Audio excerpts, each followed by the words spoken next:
बिस्मिल्लाहिर्रहमानिर्रहीम। Dear student, कैसे हैं आप? उम्मीद है आप सब ठीक होंगे। आज हम क्लास 9 यूनिट नंबर 2 लॉगरिथम इसके मुख्तसर सवाल और एक मिसाल करेंगे। ये मुख्तसर सी वीडियो आपने देखनी है।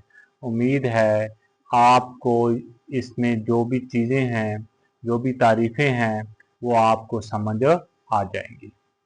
चैप्टर का नाम है बेटा लॉगरिथम। सबसे पहले लॉगरिथम का तारफ। लॉगरिथम एक ताकतवर रियाजियाती आला है जो पेचीदा हिसाब किताब को आसान बनाने के लिए इस्तेमाल होता है। खास तौर पर वो हिसाब किताब जो तेजी से बढ़ने या कम होने के अमल से मुताल्लिक हों। बेटा रियाजी में कुछ मिकदारें ऐसी होती हैं जिनको थोड़ा सा भी आप तब्दील करें, कम या ज्यादा करें, तो दूसरी मिकदार में बहुत ज्यादा तब्दीली आती है। तो इन मिकदारों को हल करने के लिए आप लॉगरिथम का इस्तेमाल करते हैं। लॉगरिथम के इस्तेमाल से वो मिकदारें, वो सवाल आसानी से हल हो जाते हैं। तो बेटा आपको समझ आ गई होगी कि लॉगरिथम हम क्यों इस्तेमाल करते हैं। दूसरा बेटा है साइंसी तरकीब। साइंसी तरकीब आपने फिजिक्स 9th फिजिक्स में भी आपने उसकी तारीफ पढ़ी होगी। आप 9th की रियाजी में भी है बेटा। साइंसी तरकीब एक ऐसा तरीका है जिसमें बहुत बड़े या बहुत छोटे आदाद को 10 की मुनासिब ताकत में लिखा जाता है। रियाजी में बहुत बड़ी मिकदारें भी होती हैं और बहुत छोटी मिकदारें भी होती हैं। तो उनको आप मुख्तसर तरीके से 10 की ताकत में लिख कर आप उसको आसानी से याद कर सकते हैं। तो ऐसे तरीक़ेकार को क्या कहते हैं बेटा? साइंसी तरकीब कहते हैं। तो इसकी जो म्यारी शक्ल है ए ज़रब 10 की ताकत n। ए कोई भी अदद होगा बेटा, जो आप इशारिया में लिखेंगे, n क्या होगा? वो ताकत होगी। तो आपको इस मिसाल से आपको साइंसी तरकीब आसानी से समझ आ जाएगी। तो मिसाल है बेटा, ये आपको एक बड़ा अदद दिया गया है को साइंसी तरकीब में लिखें। हम इस सवाल को दो तरीकों से हल करेंगे। पहले तरीके में आपके मरहले हैं, मरहला 1 2 3, 3 मरहले से तरतीब के साथ हम हल करेंगे। और दूसरा एक डायरेक्ट तरीका है, वो हम हल करेंगे। पहले आप तरतीब वाइज हल करते हैं। पहला मरहला है 1 और 10 के दरमियान अदद हासिल करने के लिए इशारिया को मुंतकिल करें। मतलब इशारिया को आप उस जगह मुंतकिल करना है दो हिंसों के दरमियान, वो दो हिंसे 1 और 10 के दरमियान हों। जिस तरह देखें, ये एक बड़ा अदद है, तो इस बड़े अदद में इन दो हिंसों के दरमियान आपने इशारिया को मुंतकिल करना है। ये जो हिंसा है बेटा, ये 1 से कम नहीं होना चाहिए।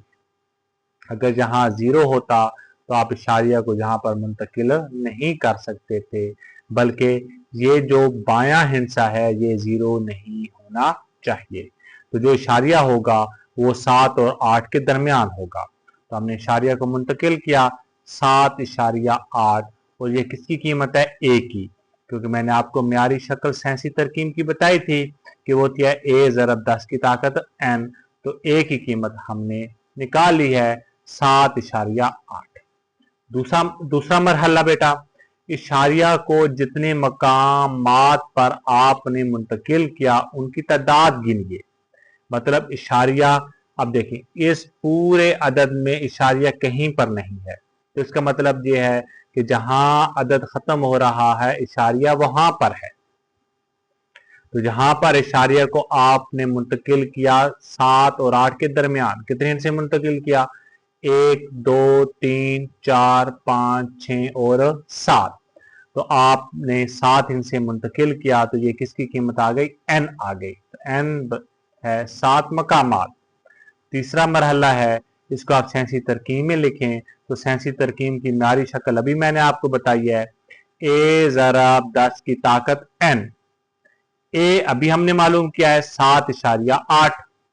तो 7.8 ज़रब 10 n अभी मालूम किया है 7, तो 7.8 ज़रब 10 की ताकत 7, ये आपकी क्या है साइंसी तरकीब।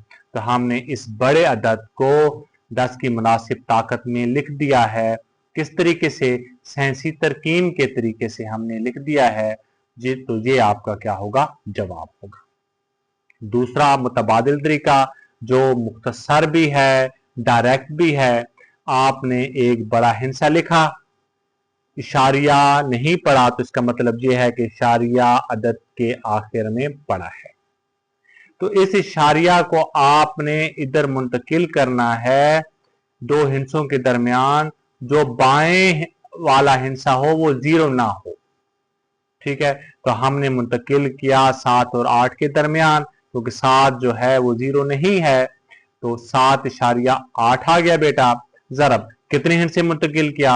1 2 3 4 5 6 7, ज़रब 10 की ताकत, जितने हिस्से मुंतकिल किया उसको आपने पावर में लिख देना है।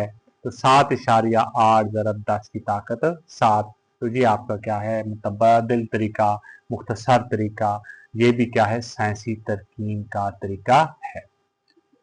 डियर स्टूडेंट, ये जो आज हमने 2 तारीफें की हैं और एक मिसाल की है, उम्मीद है आपको समझ आ गई होगी। तो इंशाल्लाह नेक्स्ट वीडियो के लिए आपने मेरे चैनल को सब्सक्राइब कर लेना है। ओके, अल्लाह